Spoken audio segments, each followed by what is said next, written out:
Dear students, hello. Now we are going to discuss the second topic of carbohydrate, that is carbohydrate metabolism, the process of glycolysis. As the name indicated, glycolysis is the breakdown of glucose. Lysis means breakdown and glyco means glucose. So breakdown of glucose glucose or we say that oxidation of glucose, because glucose is oxidized to yield energy. So oxidation, this is also called as oxidation of glucose. It is also glycolysis is also called as Embden-Meyerhof pathway. Embden-Meyerhof pathway, Hof's pathway, another name. So we can call it glycolysis, we can call it Embden-Meyerhof pathway, we can call it oxidation of glucose. So Embden-Meyerhof, these were the scientists who discovered that cycle or this process. So on their name it is also called as Embden-Meyerhof pathway. Now how the glycolysis, what happens in the glycolysis? This is the breakdown of or the oxidation of glucose. So this oxidation, glucose is oxidized when it comes into the liver cell. So in the last lecture when we discussed, the glucose is transported to the liver cell. So once it comes into the liver, the first thing liver cell will do with the glucose is the phosphorylation of glucose. So this glucose is basically, the first step is the conversion of this glucose into glucose 6 phosphate. This is basically a step. The first thing every cell of our body do with the glucose is the phosphorylation of glucose. Basically the phosphorylation locks that glucose. Once the glucose is phosphorylated, it cannot leave the cell. If it is not phosphorylated, this glucose has a tendency that it can leave the liver cell and comes into the bloodstream, and that's why our blood glucose level raises. So the first thing, the locking of the glucose, is the phosphorylation of glucose. The glucose is converted into glucose 6 phosphate. Enzyme responsible is hexokinase. Kinases are the enzymes which do the phosphorylation. Hexokinase is the enzyme which convert glucose into glucose 6 phosphate. This is an energy consuming step. Energy is consumed. One molecule of ATP is converted into ADP, and one inorganic phosphate is released. This inorganic phosphate is incorporated into glucose, and the glucose is converted into glucose 6 phosphates. So the phosphate which is released by the ATP is incorporated in glucose and converts it into glucose 6 phosphate. This is irreversible step. The second step of glycolysis is the conversion of glucose into its isomer, that is fructose 6 phosphate.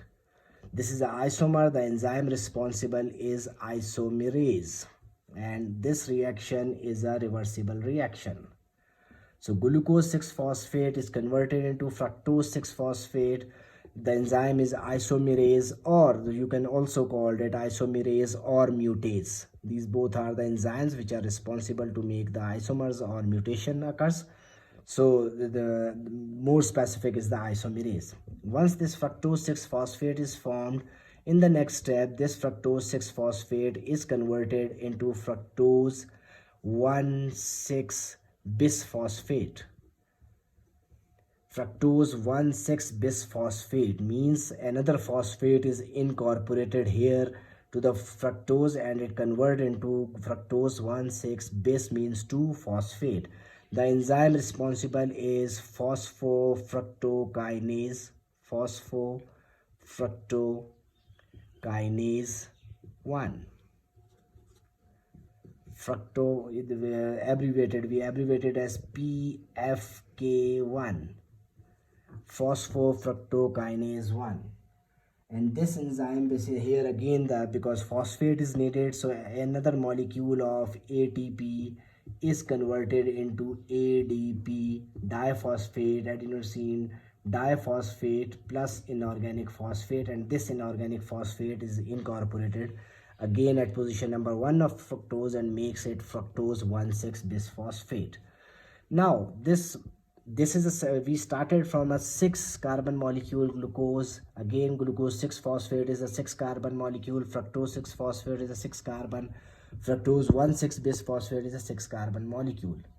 Now this fructose, there is, in the next step there is a cleavage, the breakdown of this 6 carbon molecule fructose 6 phosphate into, this is a reversible step, this is also a reversible step. So fructose 1,6 bisphosphate is converted into dihydroxyacetone phosphate and glyceraldehyde 3 phosphate. The enzyme responsible is aldolase. So this is a dihydroxyacetone phosphate. It's a 3 carbon molecule. Glyceraldehyde 3 phosphate, it is also a triose 3 carbon molecule. So a 6 carbon molecule splits into 2 3 carbon molecules. They both are the isomers of each other. So this dihydroxyacetone phosphate in the next step, by a reversible step, is converted into glyceraldehyde 3 phosphate. And this glyceraldehyde 3 phosphate is, by a reversible step, it is converted into 1,3-bisphosphoglycerate. Phosphoglycerate. 1,3-bisphosphoglycerate. So 1,3-bisphosphoglycerate, the enzyme responsible is dehydrogenase. We called it glyceraldehyde 3 phosphate dehydrogenase.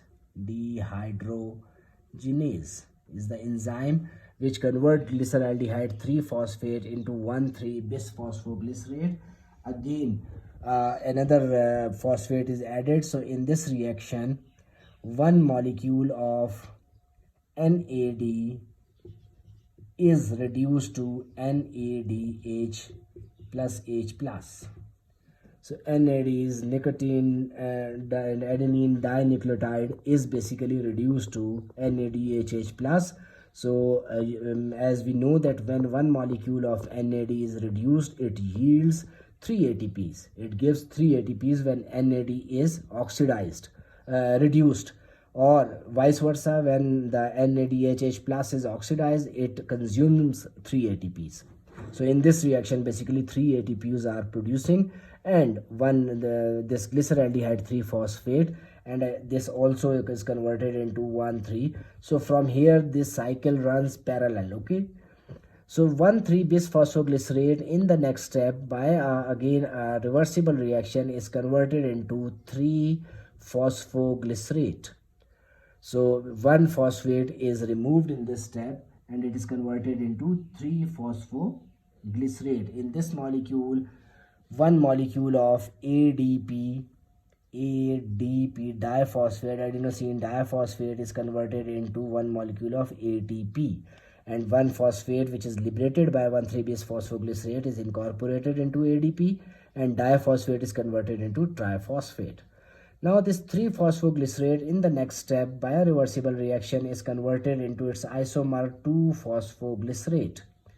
Only from third position the phosphate moves towards to the second position and makes it 2-phosphoglycerate. The enzyme responsible is phosphoglycerate mutase. Phosphoglycerate mutase, because the mutation occurs. So the phosphoglycerate mutase is the enzyme which converts 3-phosphoglycerate into 2-phosphoglycerate. This 2-phosphoglycerate then is converted into phosphoenol pyruvate. Phosphoenol pyruvate.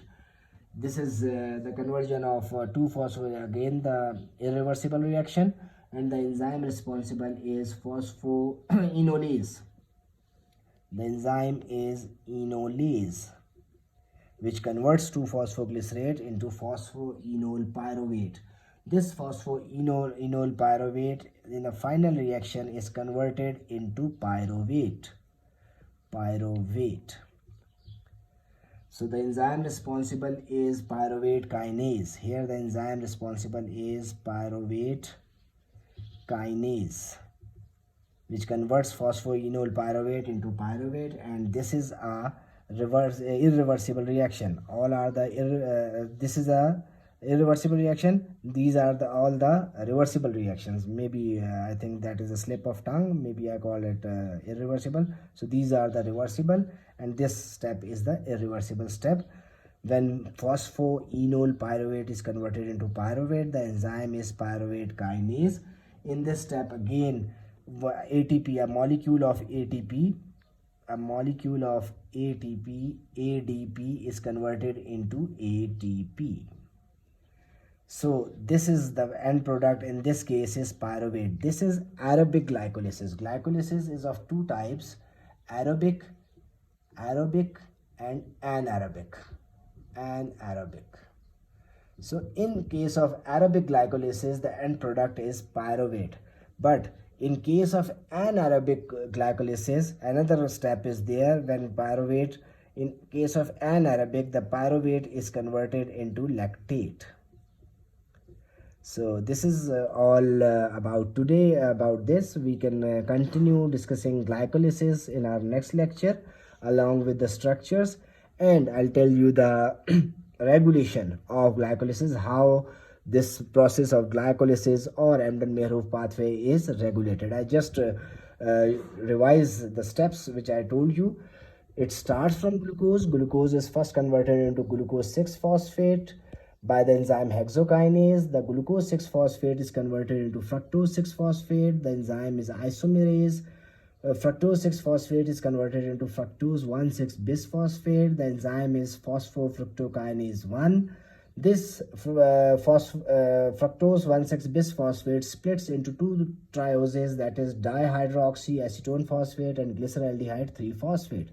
This glyceraldehyde 3-phosphate is converted into 1,3-bisphosphoglycerate by the action of enzyme dehydrogenase. Glyceraldehyde 3-phosphate dehydrogenase is the complete name.